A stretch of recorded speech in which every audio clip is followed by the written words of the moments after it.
আসসালামু আলাইকুম, সবার স্বাগত মিঞ্জি কিচেনে। আজকে আমি একটি ইফতার স্পেশাল স্ন্যাক্সের রেসিপি নিয়ে হাজির হয়েছি। আজকে বানাচ্ছি আমি আলুর ললিপপ। চিকেন ললিপপ আমরা সবাই খেয়ে থেকেছি। বাড়িতে এইভাবে একবার আলুর ললিপপ বানিয়ে দেখবে, আশা করি ভীষণ পছন্দ লাগবে এবং খুব কম সময়ে এই রেসিপি বানানো যায়। আমি এখানে 3টি বড় সাইজের সেদ্ধ আলু নিয়েছি। এবার আলুগুলোকে একটা গ্রেটারের সাহায্যে গ্রেট করে নিয়ে নেব। সমস্ত আলু আমি গ্রেট করে নিয়েছি। এবার সেখানে আমি পেঁয়াজ কুচি দিয়ে দেবো। পেঁয়াজের পরিমাণটা আপনাদের ইচ্ছে মতো দিতে পারেন।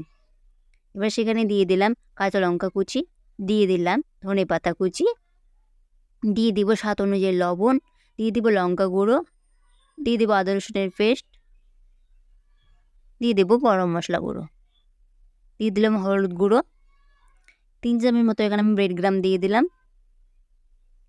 এবার 2 চামচ দিয়ে দেবো চালের গুঁড়ো। চালের গুঁড়ো না থাকলে আপনারা ময়দা ইউজ করতেও পারেন। সমস্ত উপকরণ আমি হাত দিয়ে ভালো মতো করে মেখে নিয়ে নেব। ভালো মতো হাত দিয়ে চটকে সমস্ত উপকরণ মেখে নিয়ে নেবেন। এই যে সমস্ত কিছু মাখা হয়ে গেছে, দেখতেই পাচ্ছেন। এবার একটা পাত্র নিয়ে একটা ব্যাটার তৈরি করতে হবে। একটা পাত্রে আমি 1 চামচ মতো ময়দা দিলাম এবং সেখানে একটু লবণ দিলাম স্বাদ অনুযায়ী। লবণ দিয়ে ভালো করে ময়দার সঙ্গে লবণটা মিশিয়ে জল দিয়ে দেবো একটু।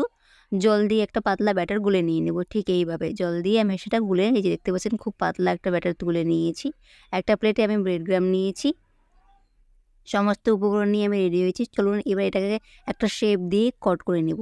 প্রথমে আমি একটু ব্যাটার নিলাম হাত দিয়ে, 2 হাত দিয়ে ভালো করে যেভাবে মিষ্টি বানায় মানে গোল করে নিয়ে নিচ্ছি, দেখতে পাচ্ছেন। এই যে এইভাবে গোল শেপ, আপনারা আপনার ইচ্ছে মতো শেপ দিতে পারেন। আমি এভাবে গোল শেপ করে শেপ দিয়ে দিচ্ছি সমস্তগুলোই। এবার একটা আমি ব্যাটার নিলাম, গোল টুকরোগুলো নিয়ে কী করলাম, প্রথমে আমি সেই ময়দার ব্যাটারে ডুবিয়ে দিলাম। সেটা ভালো মতো ডুবিয়ে দেওয়ার পর সেটা নিয়ে আমি এবার ব্রেড ক্রামের মধ্যে দিয়ে দেবো এবং ভালো করে ব্রেড ক্রাম দিয়ে কোট করে নিয়ে নেব। আমি এটা একবারেই কোট করছি, দুবার কোট করার কোনো প্রয়োজন নেই। একবারে ভালো মতো হাত দিয়ে ব্রেড ক্রামগুলো মাখিয়ে নিয়ে নেবেন এভাবে চেপে চেপে। ঠিক এইভাবে আমি সমস্তগুলো বানিয়ে নেব। চলুন আরেকটা আপনাদের আমি দেখিয়ে দিচ্ছি আপনাদের সুবিধার্থে। এই যে আমি দেখুন ব্যাটারে ডুবিয়ে নিলাম। ডুবিয়ে ব্রেড ক্রাম দিয়ে ভালো মতো হাত দিয়ে চেপে চেপে সমস্ত ব্রেড ক্রামগুলো আমি লাগিয়ে নিচ্ছি চারদিকে ভালোভাবে। সমস্ত আমার বানানো হয়ে গেছে, দেখতে পাচ্ছেন ললিপপগুলো। এবার এগুলো আমি ফ্রাই করে নিয়ে নেব। আপনাকে তেলটা খুব গরম রেখে হাই ফ্লেমে এটা ভেজে নিতে হবে।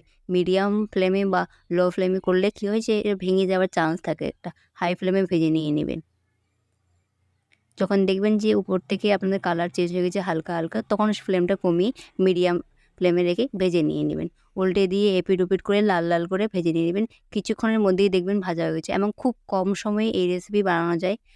ঝামেলা ছাড়াই এটা ইফতারের জন্য একটা বেস্ট রেসিপি। এই যে দেখুন আমার লাল লাল করে ভাজা হয়ে গেছে।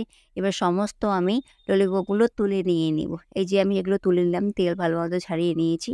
এবার একটা কাঠি নিয়ে নিব। কাঠি নিয়ে সেটা এর মধ্যে অ্যাড করে দিয়ে দেবো। ঠিক এইভাবে দেখতেই পাচ্ছেন ভালো মতো কাঠিটা একটু একটু বেশি করে ঢুকিয়ে দেবেন যাতে আপনাদের ধরতে সুবিধা হয়। সমস্তগুলো আমি ঠিক এইভাবে বানিয়ে নিয়ে নিয়েছি। রেসিপিটা ভালো লাগলে একবার বাড়িতে অবশ্যই ট্রাই করবেন। ভিডিওটি ভালো লাগে থাকলে লাইক, কমেন্ট, শেয়ার করবেন। চ্যানেলটি সাবস্ক্রাইব করতে একদমই ভুলবেন না। ফেসবুক থেকে দেখে থাকলে ফলো করে দিবেন এবং আজকের মতো এখানেই দেখা হবে নতুন একটা ভিডিও।